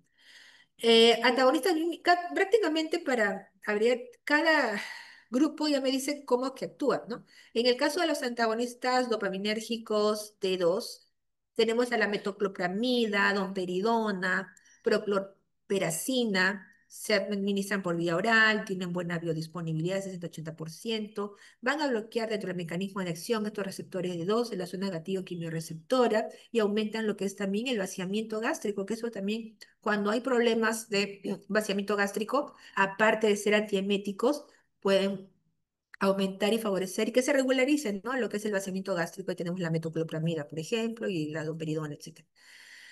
Dentro de las reacciones adversas tenemos somnolencia, galactorrea, síntomas extrapiramidales, hiperprolactinemia, y están indicados en casos de náuseas por migraña, gastroparesia diabética, vómitos por fármacos y está contraindicado en obstrucción mecánica, feocromocitoma, por ejemplo, en la enfermedad de Parkinson. Antihistamínicos, que esto es lo que más creo que accesible y más común hay, y cuando, no sé, se acercan, porque estos son de venta libre, a una farmacia botica, qué sé yo, y dicen, no, voy a viajar, me voy a pasar por el Ticlio, por ejemplo, en una zona de mucha altura, ¿qué es lo que puedo tomar para que no me maree, para que no me dé náusea, que no me dé vómitos? Bueno, tenemos ahí el dimenhidrinato, meclicina, doxilamina, por ejemplo, el dimenhidrinato es clásico, ¿no? Buena absorción oral, tiene un Tmax de 2 a 4 horas, una vida media de 3 a 6 horas, bloquean los receptores para histamina los H1 y los muscarínicos, o sea, como que no son tan selectivos, pero bueno, bloquea el H1 y muscarínicos en el núcleo vestibular y la zona gatillo quimiorreceptora. Lo que puede producir, como es, actúa a nivel de los H1 centrales también, podrían causar somnolencia, como actúa a nivel de los receptores, bloqueando los receptores muscarínicos, podría dar sequedad bucal, visión borrosa, retención urinaria. Pero ¿en qué casos yo puedo utilizarlo? ¿En qué casos están indicados? Para mareo por movimiento, recuerdan cuando le decía eso de que viajan y se marean y quieren vomitar, ya ahí está. En casos de vértigo, náuseas leves, se podrían utilizar estos tratamientos. Lo que podría, digamos, no se debería indicar y está contraindicado en caso de glaucoma, hipertrofia prostática en embarazo, ¿no? En algunos casos.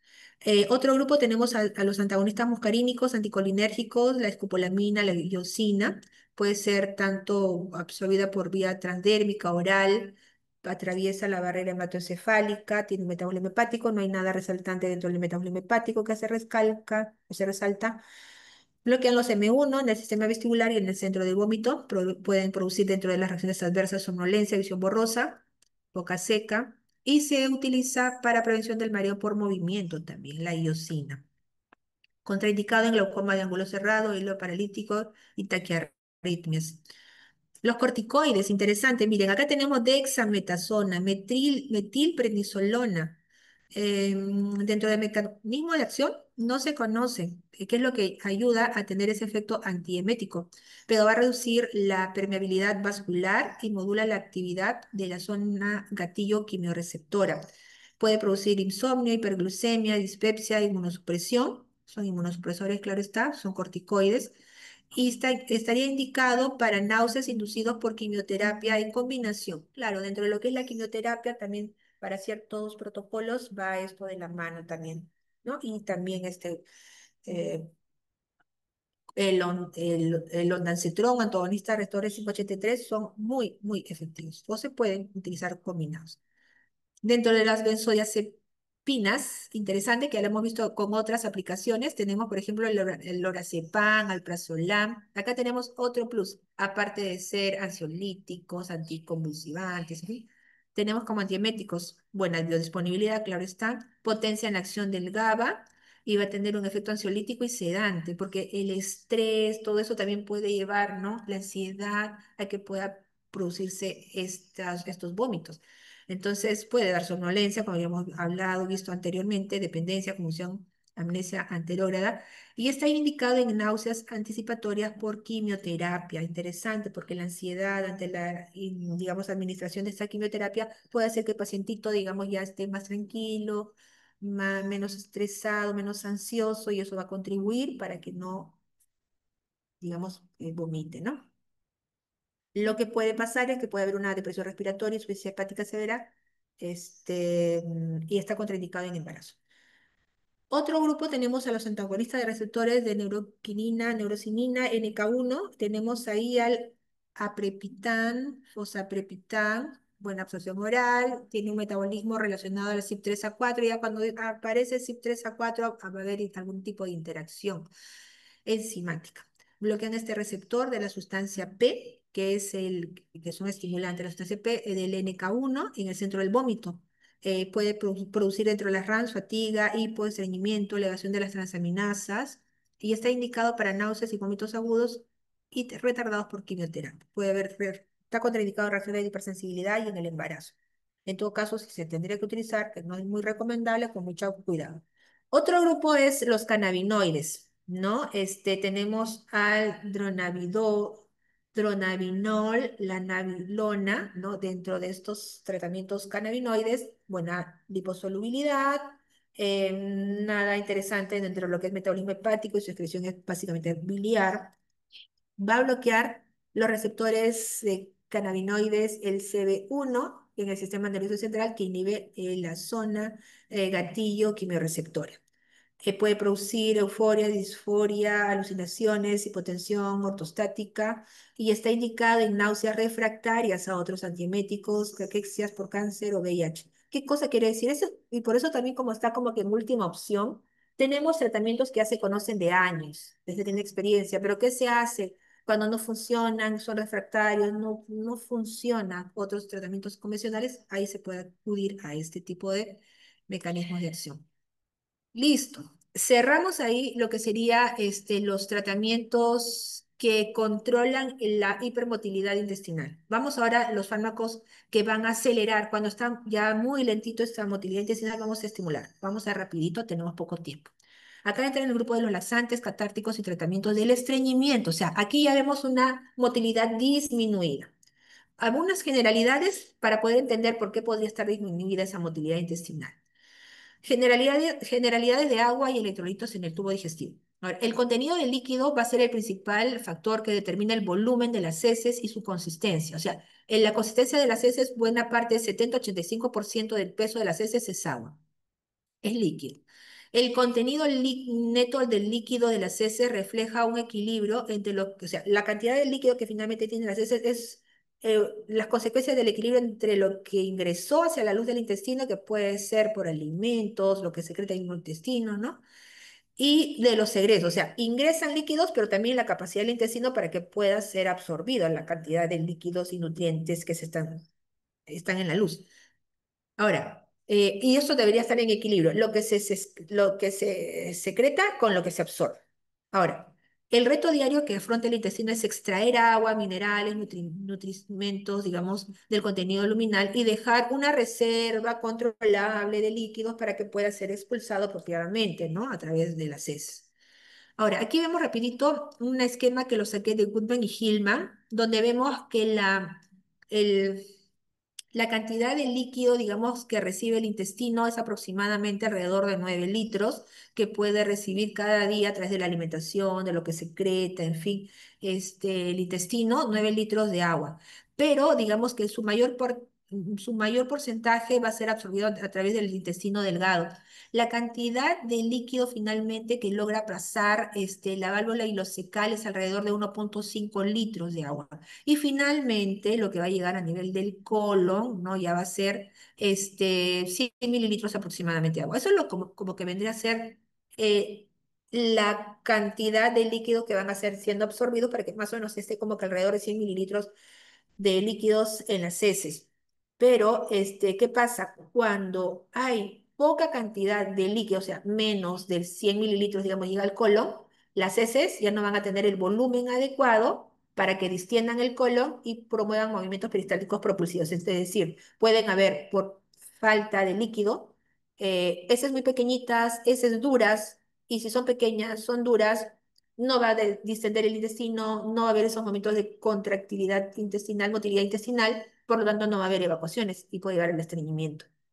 ¿Correcto? Entonces, la constipación o el estreñimiento suele aceptarse como constipación la situación en la que hay menos de 3 a 5 defecaciones por semana con una dieta rica en residuos, siendo el peso de defecación inferior de 35, ya lo que les estaba explicando, ¿no? ¿Qué puede producir esto? Puede ser por lesiones estructurales del colon y del canal anal, procesos sistémicos, es decir, procesos endocrinos metabólicos, enfermedades del colágeno, enfermedades neurológicas, traumatismos, por la ingesta mismo de fármacos, por ejemplo, los opioides pueden producir estreñimiento.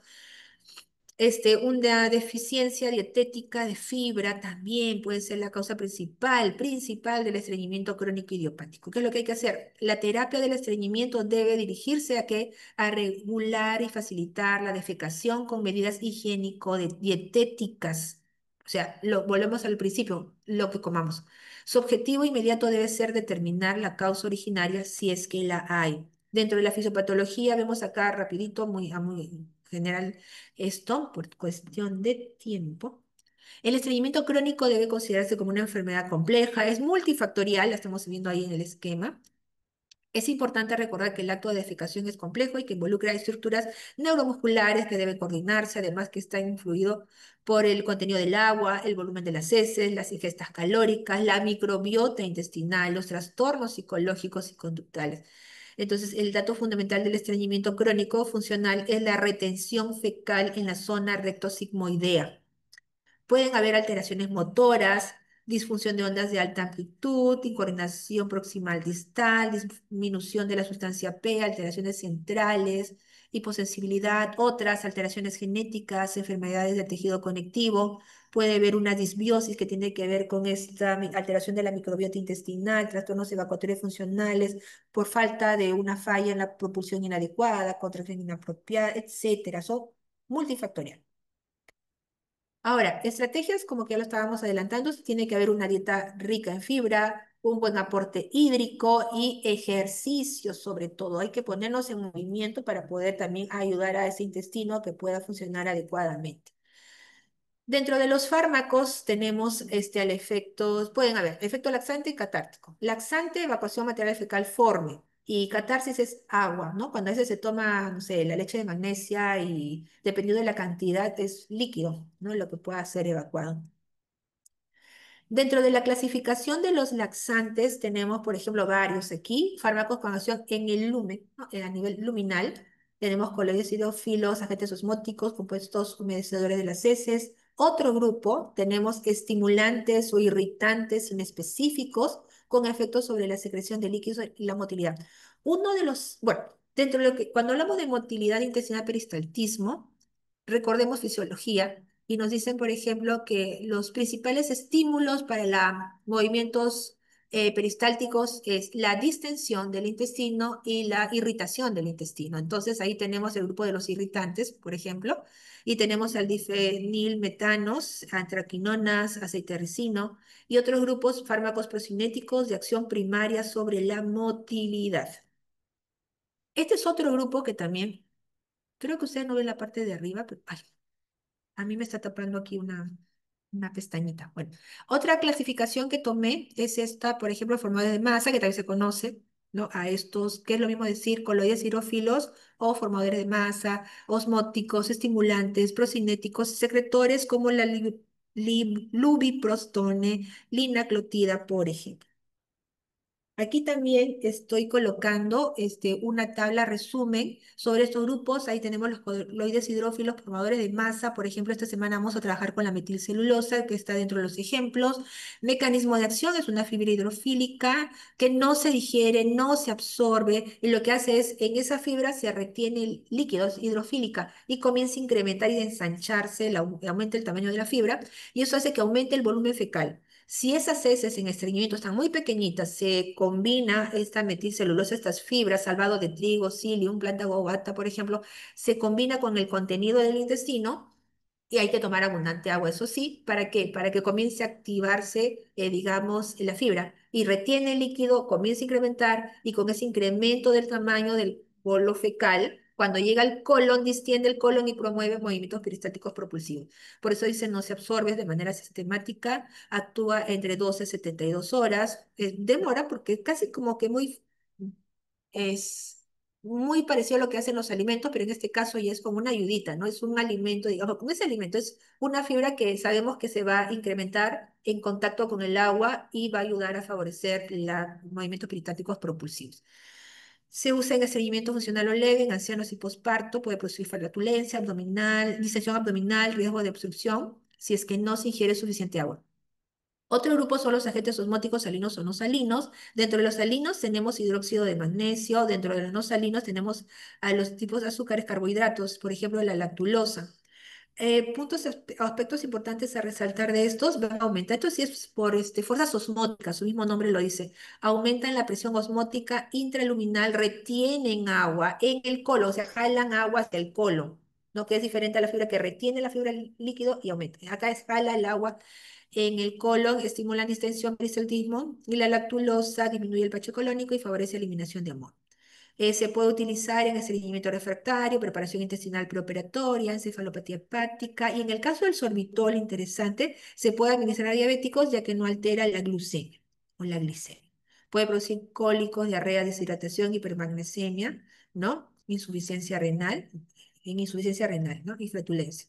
Compuestos humedecedores, tensoactivos y emolientes tenemos al docusato sódico, aceite mineral, ¿no? La parafina líquida, cuyo mecanismo de acción, el docusato, reduce la tensión superficial de las heces, facilita la mezcla de agua, lípidos, ablanda las heces y el aceite mineral recubre las heces y impide la absorción de agua intestinal, ¿no? Y esto favorece a que pueda ser evacuado más fácilmente. Se puede utilizar para prevenir el esfuerzo defecatorio postquirúrgicos, posparto, en infarto de miocardio, en estreñimiento asociado a opioides, ¿no? Se podrían utilizar estos tratamientos.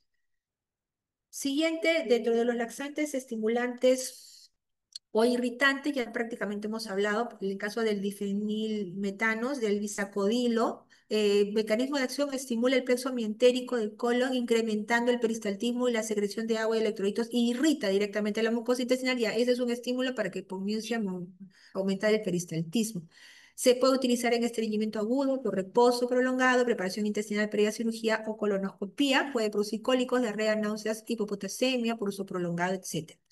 Dentro de otros grupos farmacológicos tenemos a las antraquinonas, cenócidos como el CEN y cáscara sagrada, cuyo mecanismo estos glucósidos hidrolizados por bacterias colónicas liberan antraquinonas activas que estimulan también el plexo mientérico y aumentan la motilidad de secreción y secreción colónica. Estos son irritantes.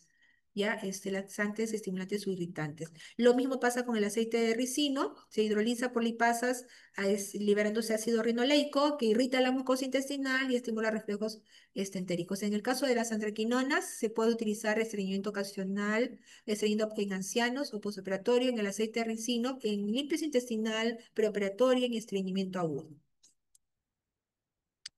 Dentro de otros tratamientos, digamos, laxantes, se aprovechó, por ejemplo, una de las ramas de la misoprostol, que es un análogo a prostaglandinas, que aumentaba, digamos, producía diarreas. Bueno, esa RAM se utiliza también, digamos, y se utilizó en pacientes que tienen un estreñimiento resistente a otros tratamientos, ¿no? Ahora, la colchicina también había mostrado un efecto para el estreñimiento, pero la verdad que ya esto no se utiliza mucho por su toxicidad. Hay otros tratamientos laxantes como activadores de los conductos de cloruro. Era en la segunda clasificación que les presenté, la lubiprostona, que es un activador prostanoide de los conductos de cloruro. ¿No? Y esto va a hacer es que estimule la secreción del fluido intestinal, más secreción, más combinada, digamos, se combinan más líquidos con el contenido del intestino y eso ayuda a que pueda facilitarse la evacuación.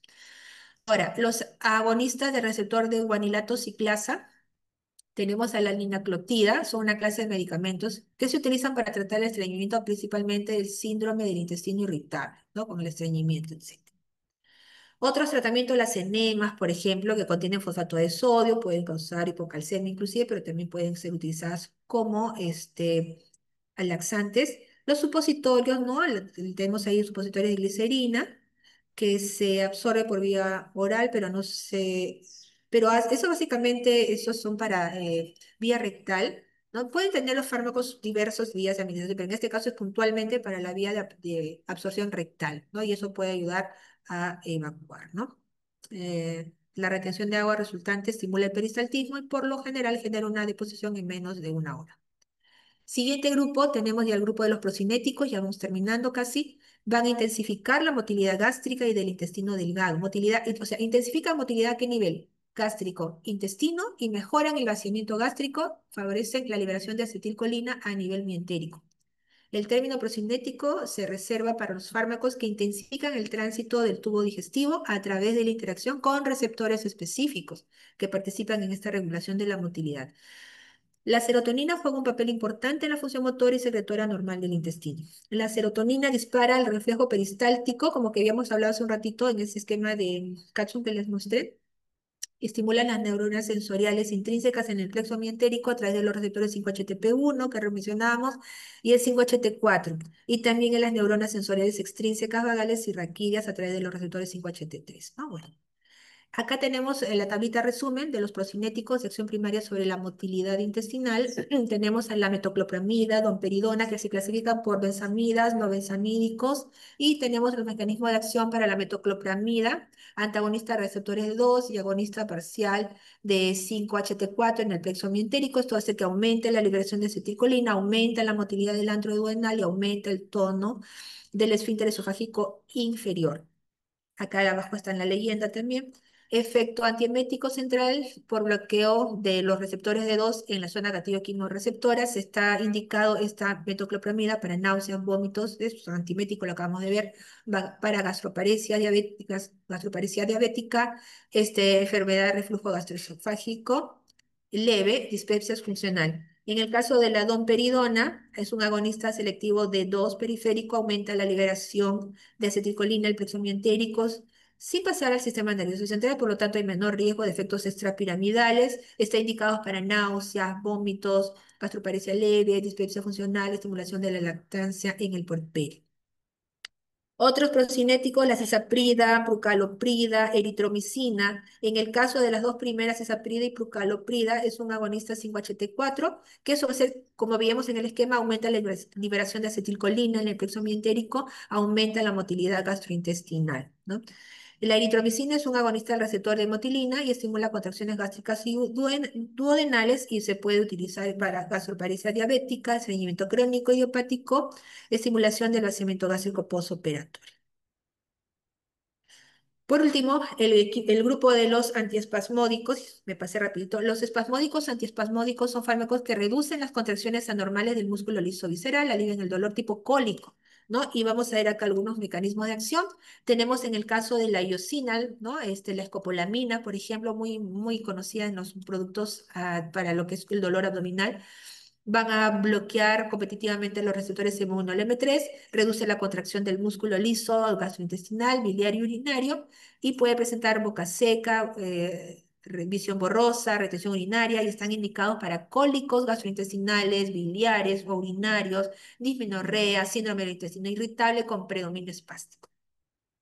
La la mebeverina inhibe la entrada de calcio, modula los canales de potasio, efecto directo miolítico sobre el músculo liso intestinal sin alterar la motilidad fisiológica y está indicado en síndrome del intestino irritable y espasmos intestinales funcionales. Y por último, la trimebutina, que es un agonista parcial de los receptores opioides periféricos mu, kappa, delta, modula la motilidad intestinal, inhibe, estimula según el tono basal y está indicado para trastornos funcionales del tubo digestivo, síndrome de intestino irritable, por ejemplo.